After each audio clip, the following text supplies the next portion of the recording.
Hi all, assalamu alaikum. Welcome back to my channel Asmira's Vlog and Recipes.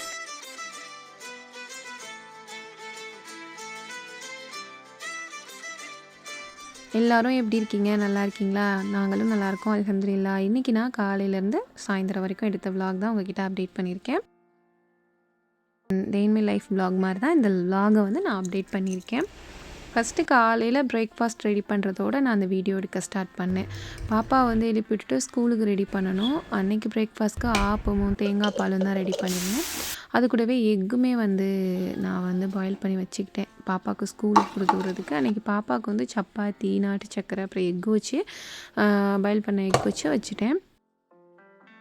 அன்றைக்கி ரொம்ப simple தான். ஏன்னா முந்தின நாள் வந்து பாப்பாவுக்கு வந்து கொஞ்சம் எதுவுமே செட் ஆகாத மாதிரி இருந்தது. அதனால் ஓகே நாட்டு சர்க்கரையும் அதுவும் போதும் அப்படின்னு சொல்லிட்டு அதை மாத்திரம் வச்சுருந்தேன்.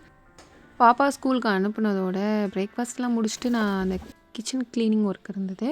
முக்கியமாக க்ளீனிங் ஒர்க் வந்து நான் ஆரம்பித்தது எதுக்கு அப்படின்னா வந்து அடுப்பு வந்து கொஞ்சம் ஸ்லோவாக எரிஞ்சிட்டே இருந்துச்சு. சர்வீஸ் கொடுக்குற மாதிரி இருந்தது. அதனால் என்னோடய அடுப்பை க்ளீன் பண்ணிவிட்டு நம்ம கொடுத்து விட்டுட்டோம்னா, நான் வந்து கிளாஸ் அடுப்பு தான் யூஸ் பண்ணிகிட்ருக்கேன்.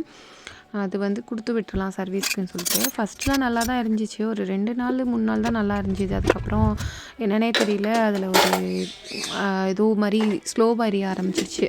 சரி அது போய் சர்வீஸ் விட்டால் கரெக்டாக இருக்கும்னு இப்போ ஓகே சர்வீஸ் விட்டதுக்கப்புறம். நம்ம இந்த கத்தியெல்லாம் நல்லா க்ளீன் பண்ணிட்டு நல்லா துடைச்சி வச்சிட்டோம்னா துருலாம் இறங்கவே இறங்காது. நல்லா க்ளீனாக இருக்கும். இங்கே பார்த்தாலே தெரியும். இந்த மாதிரி வந்து அடுக்கி வச்சாச்சு. அதே மாதிரி எல்லா பொருளையுமே ஒரே இடத்துல வைக்கிறது வந்து நான் இந்த உப்பு டப்பாவும் இந்த கல்லுப்பு நைஸ் உப்பு இந்த 2 டப்பா தான் கொட்டி வச்சுருவேன். மற்றது எல்லாமே கொஞ்சம் சேஞ்ச் பண்ணி தான் நான் வைப்பேன். எப்போவுமே கிச்சனில் ஒரே மாதிரி நான் வச்சேன் அப்படின்னா வந்துட்டு அது வந்து பார்க்குறதுக்கு நம்மளுக்கு எப்போது மாதிரி தானே இருக்குது, அந்த மாதிரி இருக்கும். நம்ம கொஞ்சம் சேஞ்ச் பண்ணி வைக்கல இன்னும் நல்லாயிருக்கும். அன்றைக்கி நல்லா க்ளீனாக அழகாக பண்ணியாச்சு. அதுக்கப்புறம் வந்து நான் கொஞ்சம் வால்பேப்பர் இருந்ததா அதையுமே ஒட்டிட்டு நம்ம கிச்சனில் குக்கிங் வீடியோஸ்லாம் போட நல்லா இருக்குமேன்னு சொல்லி இந்த வால்பேப்பர் வந்து நல்லா ஒயிட் கலரில் வால்பேப்பர் ஒட்டியிருந்தேன். அதுவுமே நல்லா இருந்தது. லன்ச் வந்து எனக்கு அம்மா வீட்டில் தான் போச்சு. நான் காலைல வச்சுருந்த சப்பாத்தியும் எடுத்துகிட்டு போய் அப்படியே உட்காந்து அம்மா வீட்டில் சாப்பிட்டேன்.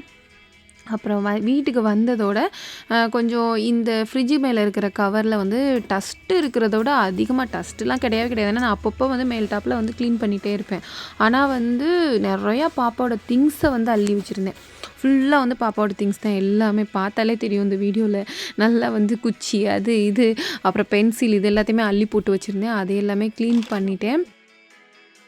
காயினு அதுக்கப்புறம் பாப்பாவோட கிளிப்பு, ஹேர் கிளிப்பு இது எல்லாத்தையுமே அதில் ஃபுல்லாக அள்ளி போட்டு வச்சுருந்தேன். அதை க்ளீன் பண்ணிவிட்டு நான் எல்லா வேலையும் முடித்து வீடையுமே கொஞ்சம் க்ளீன் பண்ணி முடிக்கிறக்குள்ளாட்டுமே பேபியுமே வந்துட்டாங்க. அதை நீட் பண்ணி கரெக்டாக அந்த ஃப்ரிட்ஜோட கவரை அழகாக எடுத்து வச்சிட்டேன். பாப்பா வந்ததுக்கப்புறம் நானும் பாப்பாவும் சேர்ந்து குக்கி ரெடி பண்ணிகிட்ருந்தோம். நான் தான் ஃபஸ்ட்டு ரெடி பண்ணேன். அவங்க உடனே வந்து கையெல்லாம் க்ளீன் பண்ணிவிட்டு என் கூட வந்து நின்றுட்டாங்க. நானும் பண்ணுவேன்னு சொல்லிட்டு ஃபுல்லாக நானும் பாப்பாவும் சேர்ந்து ஒரு குக்கி ரெடி பண்ணோம். இது சாக்கோ குக்கி. இந்த குக்கி பார்த்திங்கன்னா ஃபஸ்ட் டைம் ரெடி பண்ணியிருக்கோம். இதை வந்து நாங்கள் பிள்ளைங்களோடு சேர்ந்து மாடியிலே போய் சாப்பிட்லாம் அப்படின்னு சொல்லிட்டு அப்படியே இயற்கையை ரசிச்சுட்டு சாப்பிட்லாமே அப்படின்னு மாடிக்கு வந்துட்டோம்.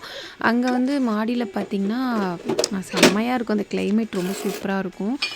அந்த வியூவுமே பார்க்குறதுக்கு எங்கள் வீட்டு சைடு வந்து ரொம்ப நல்லாயிருக்கும். நான் ஏற்கனவே வீடியோஸ் எல்லாம் அப்டேட் பண்ணியிருக்கேன். அது பழைய வீடியோஸ் அந்தளவுக்கு அது கிளியர் இருக்குமா என்னென்னு தெரியல. இன்னொன்று வந்து நான் அந்தளவுக்கு பேசிட்டு போகவே மாட்டேன். அது கொஞ்சம் வந்து வீடியோஸ் எல்லாமே வந்து இப்படி ஆட்டி எடுத்தது மாதிரி இருக்கும். ஆனால் இந்த வீடியோ நீங்கள் பார்த்தாலே தெரியும் அவ்வளோ சூப்பராக இருக்கும் எங்கள் வீட்டு பக்கத்து. அதுவுமே இந்த டைமிங் வந்து நல்லாயிருக்கும். அந்த விளைச்சல் டைமிங்கில் வந்து ரொம்ப நல்லாயிருக்கும். அப்படியே மாடியில் இருந்துட்டு அப்படியே கொஞ்சம் நேரத்தில் இந்த vlog-உமே முடியுது. நம்ம வீடியோ பிடிச்சிருந்தா லைக் பண்ணுங்கள். மறக்காமல் நம்ம சேனலை சப்ஸ்கிரைப் பண்ணிக்கோங்க. தேங்க்ஸ் ஃபார் வாட்சிங். அஸ்ஸலாமு அலைக்கும்.